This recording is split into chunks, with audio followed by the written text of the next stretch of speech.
You might have heard Kirstjen Nielsen is out as Homeland Security Secretary. President Trump doubles down on his crackdown at the border. U.S. Customs and Border Protection Commissioner Kevin McAleenan will become the acting DHS secretary. Now, this comes as the president is reportedly planning a massive overhaul to fix the crisis. He tweeted, "More apprehensions, captures at the southern border than in many years. Border Patrol, amazing. Country is full. System has been broken for many years. Democrats in Congress must agree to fix loopholes. No open borders, crimes and drugs.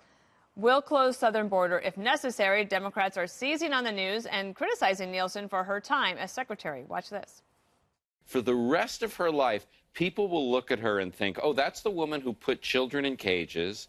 That's the woman who broke up families across the border. And you know what? They'll be right. She has been a disgrace as Secretary of Homeland Security, and she leaves behind a legacy of separating families, caging children. You almost have to feel sorry for Nielsen. I don't feel sorry for her, but almost, because, you know, she is willing to violate the dictates of humanity, morality, and ethics, but she's not actually willing to break the law. Kirstjen Nielsen will be known for implementing a cruel policy of forcibly separating parents and children. But White House Deputy Press Secretary Hogan Gidley says this just proves that Democrats' priorities are not on protecting the homeland. I do find it kind of interesting that the media is so focused on what happened behind the scenes with the resignation of Secretary Nielsen instead of worrying about what's actually happening at the border. And we have a crisis down there, an emergency, and the media refuses to focus on that, but instead wants to talk about palace intrigue.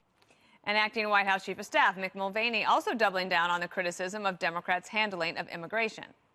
In fact, and I know it's hard to imagine, but again, Nancy Pelosi runs the Democrats in Congress. Mexico has done more in the last week to help our illegal immigration crisis than Nancy Pelosi and Democrats in the House would. So that's been a pretty good week.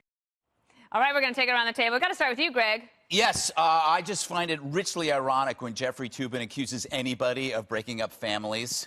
Oh. So anyway, and the other thing is, let's remember where that story started when those pictures first came out in the media on Twitter.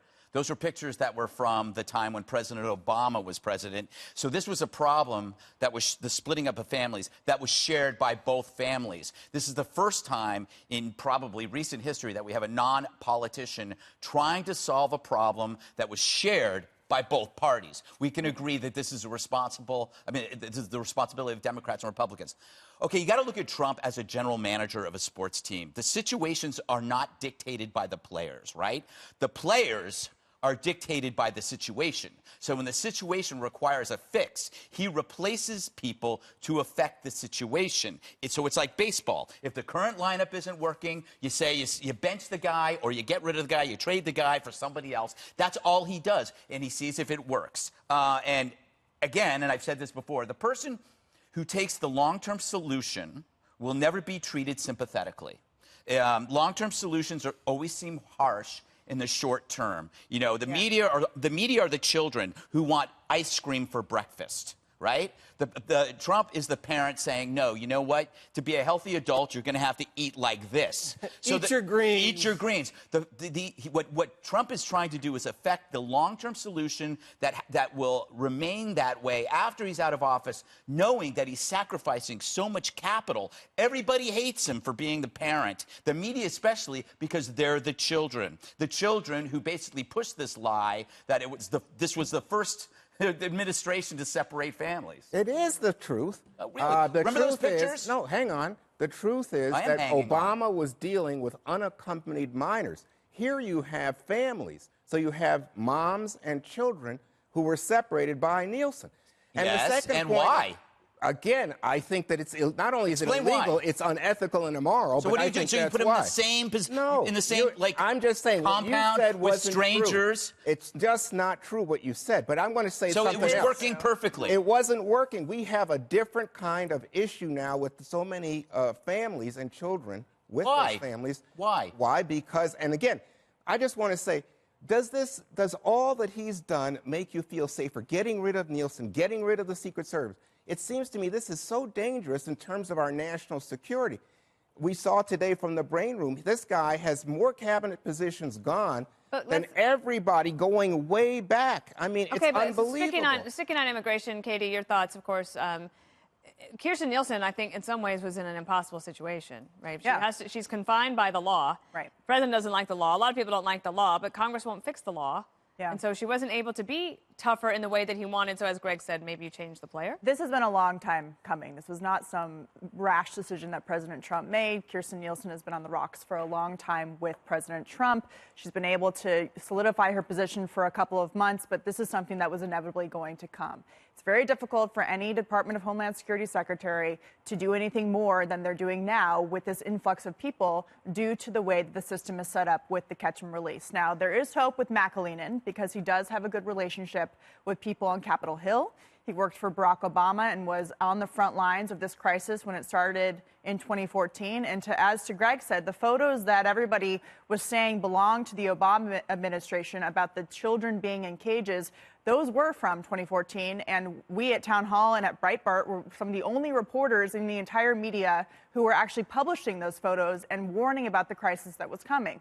So McAleenan has seen this from the beginning. He knows what needs to be done. And hopefully he can work with committees like the Senate Judiciary Committee, where the attorneys there working on immigration know what needs to be fixed so they can actually come up with something to change this. And one more thing, you know, all these Democrats are talking about how horrible Kirstjen Nielsen was, that she was a terrible person for separating parents and children. Well, if you break the law in America and go to prison, you get separated from your family, first of all. Second of all, what is their solution? They're name-calling a whole lot, but they're not putting any legislation on the table to actually solve the problem, which sets up a talking point for them for years to come, in 10, 20 years, when you're saying all these children were brought here by their parents illegally, should we have a Dreamer program from them as well? It's a whole nother system that they're setting up in political capital that they are gauging off of right now. Jesse, in the time we have remaining, I'll give you the floor. Think about it for a second. You have America, the greatest country on the face of the earth, that can't stop foreigners from coming here and staying here because of dumb laws and dumber politicians. We're erasing our own borders ourselves. If you think about it, person in Central America, grab a kid, your kid, any kid, doesn't matter, hop on a caravan, come up north, set one foot in Texas, and we can't do anything about it. Your kid, whoever it is that you're bringing there, they're a dreamer, their kid, they're going to be a citizen. You yourself, you go to California, you're going to get welfare, you're going to get a driver's license, you're going to get health care. You commit a felony, no one's even going to deport you. You can do whatever you want. So the Democrats, they want this situation to be status quo. They don't care about families being separated. If they did, they'd do something to fix it. Pelosi had an opportunity herself when she cut the deal with Trump last month. Did she offer an asylum fix, a detention fix? She offered literally nothing except a few more beds. So when the Democrats talk, don't listen to them. I don't even hear what they're saying. Look what they're doing, and they're absolutely doing nothing. Well, and then they tried to cut the beds. Remember, they tried to cut the number of beds that ICE was allowed to have? Well, you know what? You take a look at what the Republicans, what Trump's doing. It seems to me that whenever Trump runs into a complex situation, he has a simple solution, and he decides that he wants to go beyond the law. And that's what happened with Kirstjen Nielsen. She went in there yesterday afternoon at 5 o'clock. She didn't intend to resign. And he's telling her, stop this. Just stop people from applying for asylum. Kick people out. Get rid of the judges. Get rid of the judges. Again, Juan has no solution. All he does is pot shot. No, I have solutions. And we've gone over them last week. Greg asked you what they were. You had nothing to say. Last week, I told you when I said... Well, your party has no solution. That's not true. Everybody agrees we need more detention facilities, more judges. We need more... All right, you guys, I don't want the producer yelling at me anymore because of you. All right.